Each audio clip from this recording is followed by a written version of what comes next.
आ आ आई. Yes. ब ब बदक. क क कणीदार. आ हं? ख ख खमंग. ग ग गोकुळतू. हा. अगदी घरच्यासारखं. कणीदार खमंग म्हणजेच गोकुळ तूप.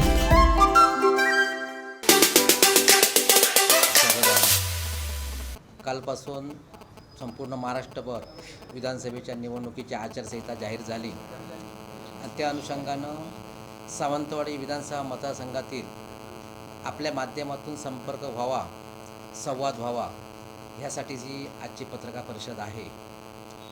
तर कालपासून काही मीडियावरती एक अनावधानाने असं मी म्हणेन की सावंतवाडी विधानसभा मतदारसंघ हा राष्ट्रवादीसाठी सोडला गेला अशा प्रकारची बातमी पसरत आहे.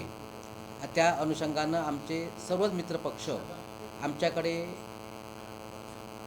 विचारविनिमय करत आहेत की नेमकी भूमिका काय आहे, की नेमकी निर्णय काय झाला.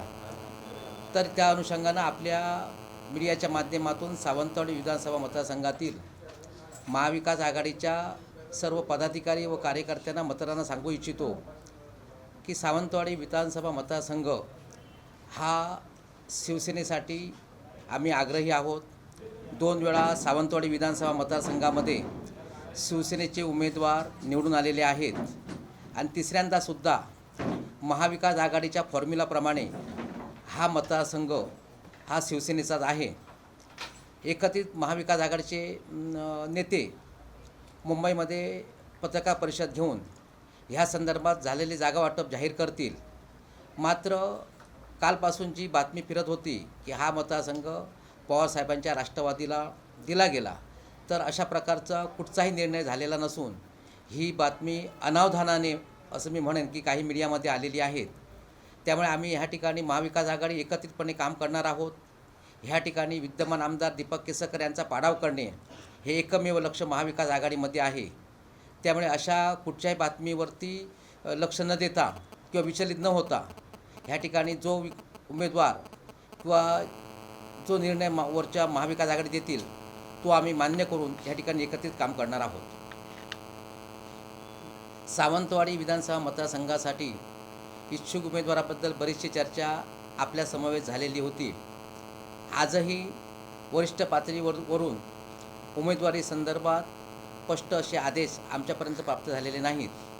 मात्र शिवसेना ही संघटना आदेशावरती चालते आणि आदेश मानून आम्ही सर्व शिवसैनिक काम करत असतो. जो काही आदेश साहेब देतील त्या पद्धतीनं ह्या ठिकाणी उमेदवार असेल. आजही आमची तीच भूमिका आहे की स्थानिकांना ह्या ठिकाणी उमेदवारीमध्ये प्राधान्य देण्यात यावं. मात्र की संपूर्ण सावंतवाडी विधानसभा मतदारसंघाचा विचार करता ह्या ठिकाणी शिवसेनेचे प्राबल्य आहे. संघटना मजबूत करणे हा आमचा उद्देश आहे. आणि त्याहीपेक्षा काल 2.5 वर्षापूर्वी आमचे पक्षप्रमुख आणि महाराष्ट्राचे माजी मुख्यमंत्री उद्धव साहेब यांनी ज्यांनी दगा दिला अशा लोकांना गाडण्यासाठी जे जे काय करावं लागेल ते आम्ही निश्चितपणे करू. मगाशी संवाद साधत असताना मी तुम्हाला सांगितलं की महाविकास आघाडीचे जे काही नेते निर्णय घेतील तो आम्हाला मान्य असेल. अर्चनाताईंना जरी तिकीट दिलं अशा प्रकारचा निर्णय झाला तरी त्या ठिकाणी आम्ही महाविकास आघाडीचे पदाधिकारी कार्यकर्ते म्हणून आम्ही काम करणार आहोत. ताई आपल्या पद्धतीनं राष्ट्रवादीचे कार्यकर्ते पदाधिकारी घेऊन काम करत आहेत. ते लोकांपर्यंत जाताना मी स्वतः उमेदवार आहे ह्या अनुषंगानं जात आहेत. तर आम्ही ह्या ठिकाणी जात असताना 20% राजकारण 80% समाजकारण हे तत्त्व बरोबर ठेवून गेली कित्येक वर्ष आमचे सर्व पदाधिकारी ह्या ठिकाणी संघटनेचा येणाऱ्या काळामध्ये हा उमेदवार असेल या ठिकाणी आमदार असेल त्या अनुषंगानं आम्ही काम करत आहोत. ते तिकीट मलाच मिळालं पाहिजे अशी एकाचीही प्रामाणिकपणे इच्छा नाही. जो नेते आदेश देतील तो आम्ही बरोबर घेऊ आणि काम करू अशा प्रकारचा नेतेचा अगदी हा मनामध्ये असणारा रोष हा अर्चना घारेवरती अजिबात नाही आहे. ह्या ठिकाणी हा दावा शिवसेनेचा आहे. शिवसेनेचं बऱ्यापैकी मताधिक्य आहे.